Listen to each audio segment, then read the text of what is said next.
Well, the biggest names in the internet are joining forces to form the e-lobby. We're talking Google, Facebook, and Amazon, to name a few of the 14 members. The internet giants are banding together to form the Internet Association. The lobby says it's focused on internet freedom, so should Americans have faith that they will do just that? Well, to discuss, I'm joined now by web producer Andrew Blake. Andrew, nice to see you. As always, pleasure's mine. All right, we have this new e-lobby joining forces. The Internet Association. Internet Absolutely. Association, yes. as of it's yesterday. called. As of yesterday. Yeah, they've been working on it for a few months. New. But yeah, just as of yesterday, on the books, right down the street, working in Washington. So because they're so new, we really aren't too sure exactly how things are going to happen. We're just going to have to speculate. We're going to have to look at the records of the places involved to really see what's going to happen. But yeah, it's definitely a new thing, and there's not a lot of information out right now. That's why I'm here. Oh, that's why we're glad to have you here. Do you think that this is a good thing for internet users? I don't know. It should be. They're saying it's going to be. The Internet Association is made up of 14 different groups that are pretty much a who's who of World Wide Web entities. I'm talking Facebook, Google, Amazon, eBay, Yahoo, Monster, LinkedIn, pretty much every big name has some sort of input in this lobbying organization. And what they say is that they want to take their influence and they want to take it to Capitol Hill, and they want to make sure that we can continue to have a great, friendly, open internet that everyone can enjoy, and to keep everything nice and great. And who doesn't want a great, nice, friendly, all those adjectives that you just used? And that's what they're saying they're going to promote. They are a lobby, though, and a lobby does promote their own interests. Absolutely. Can we expect that, or is there a danger that their interests can clash with the interests of internet users as a whole? Absolutely. So we have, like, Google and Facebook, for example, are unarguably the biggest names involved here. And they've spent millions of dollars every single year on lobbying on their own part. So when you take lobbyists from these groups and you put them together, you're combining these millions and millions of dollars. And sure, I'm sure they're going to go ahead and they're going to rally for internet freedoms. Hopefully they'll be successful. I'm absolutely rooting for them. But when you look at their track record on the Hill and you see what these companies have done before in and out of Washington, it raises some questions. Like, for example, both Facebook and Google have, to a degree, they were rallying for the CISPA, the Cyber Intelligence Sharing Protection Act, which has failed, but isn't that great of a legislation? If we go back to earlier this year when we were talking about it, what that would have done was a cybersecurity legislation that would have let the government pretty much go into the servers of third parties and take private information from users like me and you, and give incentives to those companies for sharing, and pretty much let them go in and see everything that you're doing. So while they're going to go ahead and fight for internet freedoms, these are companies who have also kind of wanted to take away privacy online. And so that raises a whole other, whole bunch of questions going on. And these are the same companies that, on the flip side, they did take part in that internet blackout. Yes, they did oppose SOFA and PIPA. They were totally against those, which is awesome. And a lot of people were, awesome to me.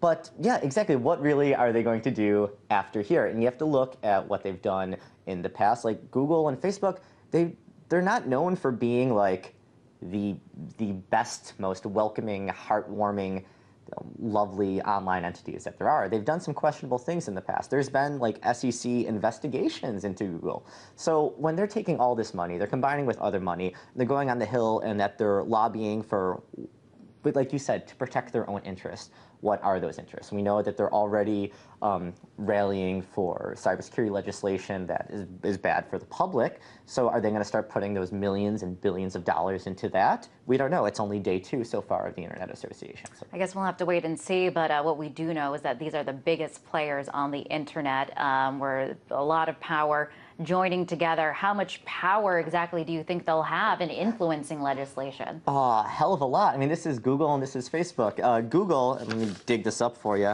Someone did his homework. So let's go over this real fast. Facebook, this year alone, gave out $500,000 in contributions. That includes $50K to Obama himself, okay? And we go down there, and Google, they've all given out way more.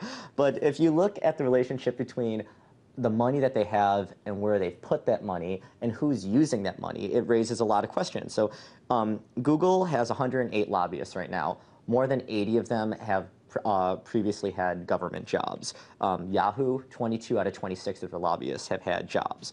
Both, like Yahoo, they've given money to Romney and they've given money to Obama, who both have like major conflicting ideas about how the internet should or shouldn't be regulated. So where are they going to put this money? And also, when you go and look at other connections, for example, we have Lamar Smith, who actually sponsored, SOPA, Stop Online Privacy Act, is also rallying for the Foreign Intelligence Surveillance Act, FISA, the renewal of that. He holds shares of Google. So obviously, he's going to be wanting them to do one thing, and we already know what he wants to do. Which also raises another good question. If you go back and look at who Google and Facebook have given money to, the paper trail shows a lot of politicians have been favored by these companies who have done some other things, even as recently as last week, which aren't too favorable for online rights, like the FISA amendments that we were just talking about.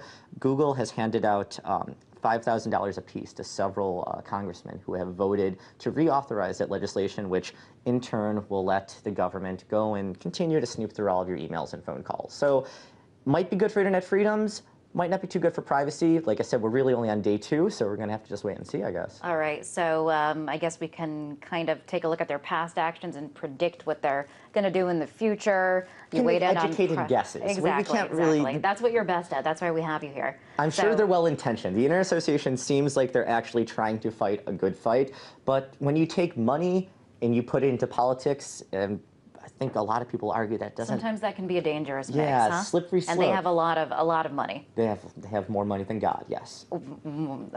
Yeah, that's a lot of money. Yeah. What about cybersecurity? What about it? How do you think that they will act in terms of cybersecurity and influencing legislation on cybersecurity? Personally, I don't think it's going to be good. Like I said, we already know that Google and Facebook were they were supporting cybersecurity legislation, which is damaging to the public's privacy online. Through CISPA and through other legislation that's been passed around on the Hill. So if they're going to go ahead and put their money back towards whatever is going to be good for them, are they going to go ahead and continue to ramp up donations to these people to try to get those issues moving along? I don't think it's going to be that good. We're really just going to have to wait, though. We're going to have to wait and see. There is one thing that I do know for sure, that you are going to be keeping a close eye on them and going to be writing all about it on the website. I wouldn't be too sure, but we'll see. RT.com/USA. That's me. Follow Andrew Blake. Andrew, great to have you on. That was Andrew Blake, web producer here at RT. Thanks, Liz.